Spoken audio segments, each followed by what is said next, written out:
The Varathy Warpack descended on Kepler 442b like a biblical plague.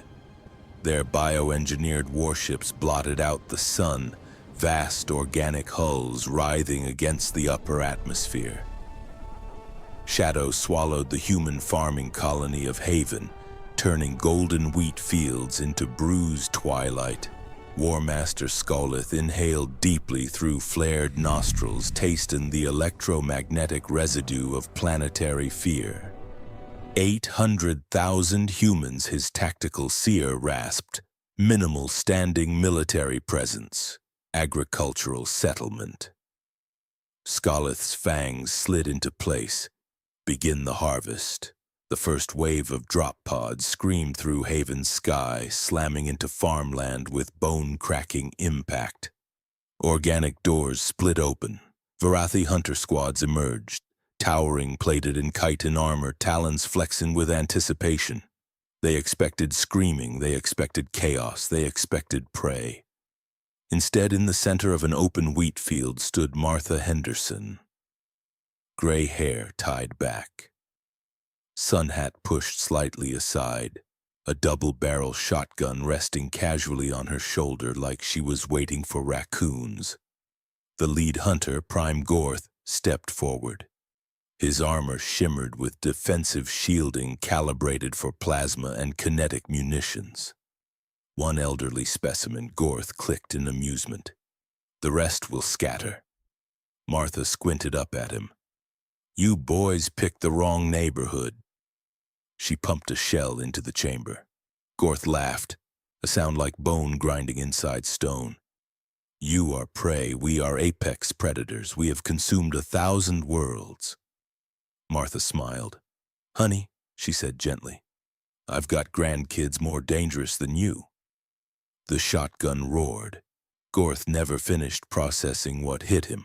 Depleted uranium pellets, mined locally and repurposed decades ago during Haven's resource shortages, punched through his armor like it was wet clay.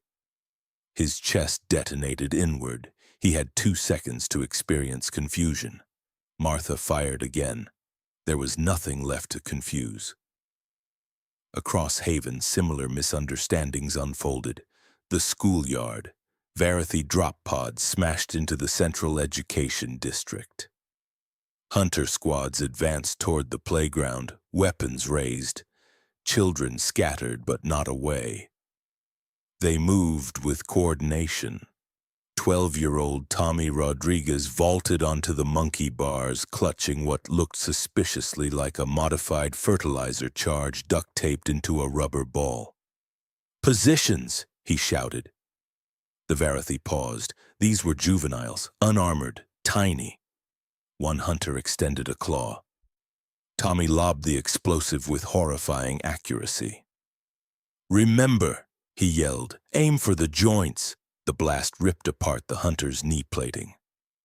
3 more charges followed. The playground became a battlefield of smoke, shattered armor, and disturbingly tactical children. A Varathy warrior tried to seize a screaming girl. She bit through the flexible membrane between his finger joints and detonated something strapped to her backpack.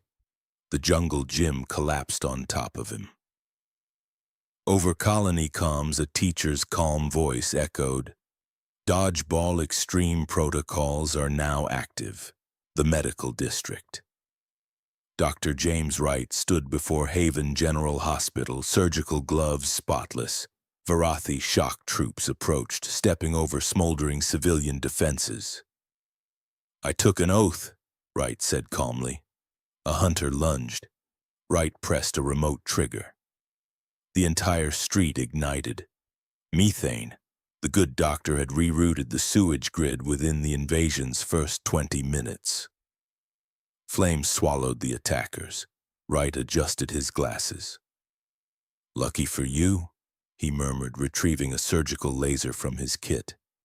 I'm flexible about definitions. Surgery, after all, was simply controlled violence, he demonstrated with clinical precision. The mines. The Varathy Warpack made its greatest mistake in Haven's industrial sector. Night shift was active, 300 miners deep underground. Forewoman Lisa Park stared at the invasion alert flashing across her wrist console. She sighed. Corporate says alien invasions aren't covered under hazard pay. All right, boys and girls, let's finish this quick. I've got quotas. The Varathy deployed ground forces into the mining entrances. They expected trapped workers. They found fortified choke points. Mining lasers meant to slice diamond-hard asteroid rock carved through Varathy armor like butter. Demolition charges designed for tectonic restructuring collapsed entire attack corridors. Automated ore haulers, each weighing over 100 tons, were remotely piloted straight into Varathy formations. One squad entered a deep tunnel system. Miner Jacob Peterson turned off his helmet lamp and waited. He'd spent 15 years in total darkness. He knew every sound, every echo, every breath of subterranean air. A Varathy hunter crept forward, infrared scanning. Peterson activated his plasma cutter directly against the creature's exposed throat membrane. "You know what's scarier than you?" he asked calmly. The creature gurgled. "Cave fisher spiders." The plasma cutter hummed louder. "Now those are proper monsters." Orbit. War Master Skulleth stared in disbelief at the tactical display. "This is a civilian colony."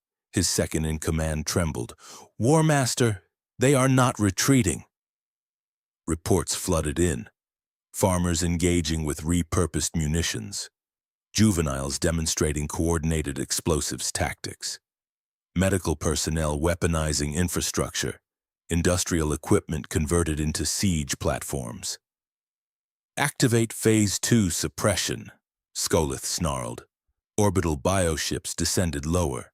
Gravitic lances began targeting major power grids. And that was when Haven's mayor finally intervened. The mayor, he sipped his coffee, set the mug down. "All right," he said over colony command frequency. "Civilians have had their fun." Emergency bunkers across Haven opened. Armored doors slid aside. And from beneath grain silos, irrigation hubs, and warehouse depots rose the colony reserves. Kim's voice remained steady. Phase red. Anti-orbital railguns unfolded from beneath farmland disguised as irrigation towers. Skulleth saw the energy spike 1 second too late. The first bioship ruptured from orbit, splitting in half like rotten fruit. The second attempted evasive maneuver. It disintegrated mid-turn. Ground forces hesitated. That hesitation cost them everything, the collapse. Human civilians didn't pursue glory. They pursued efficiency. Farmers coordinated kill zones through local tractor networks. Children relayed enemy positions through gaming channels. Doctors patched wounded humans while setting trap lines. Miners collapsed tunnels strategically, isolating Varathy squads and crushing them under thousands of tons of rock. War Master Skulleth finally understood. "These are not soldiers," his second officer whimpered. "No." Skulleth's claws flexed. "Soldiers have rules." He watched another hunter squad vanish in an explosion triggered by what appeared to be a bakery oven. "These are just humans." Retreat orders were issued. Too late. Colonel Kim authorized orbital pursuit. Haven's hidden defense satellites, dormant for decades, activated simultaneously. Varathy escape vessels were intercepted before atmospheric exit. Skulleth himself barely escaped with 9% of his warpack intact. Aftermath. 3 days later, Haven's skies were clear again.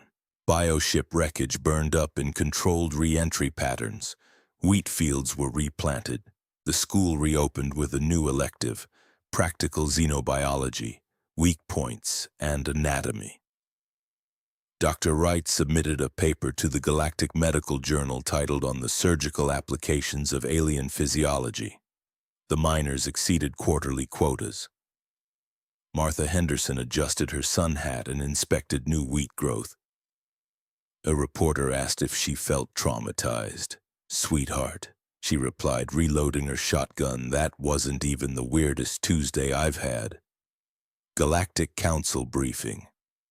War Master Scarlett stood before the Galactic Council months later. Scarred, diminished. He presented recovered combat data. Hollows displayed children coordinating explosive tactics, farmers bypassing shield harmonics, doctors weaponizing plumbing, miners converting excavation lasers into anti-armor beams. A counselor asked, "Were these elite forces?" Scarlett's voice carried something unfamiliar. "No, they were civilians." The chamber stirred. That colony had minimal military presence. "Do not misunderstand." He zoomed in on Martha Henderson firing her shotgun. "Human soldiers are dangerous." The projection shifted to children on the playground. But civilians? A mining laser sliced through Varathy armor on screen. Are worse.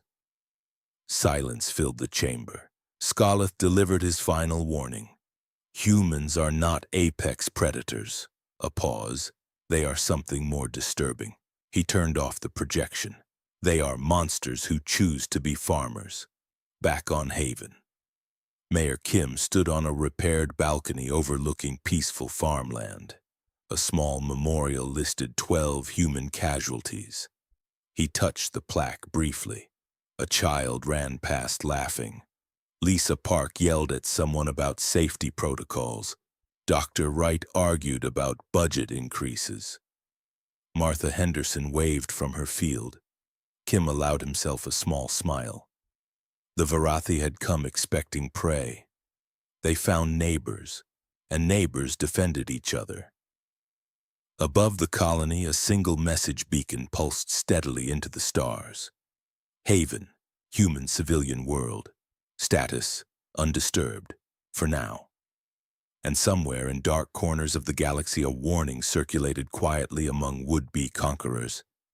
If you must invade a human world, pray it's a military base, because if it's a farming colony, you picked the wrong neighborhood.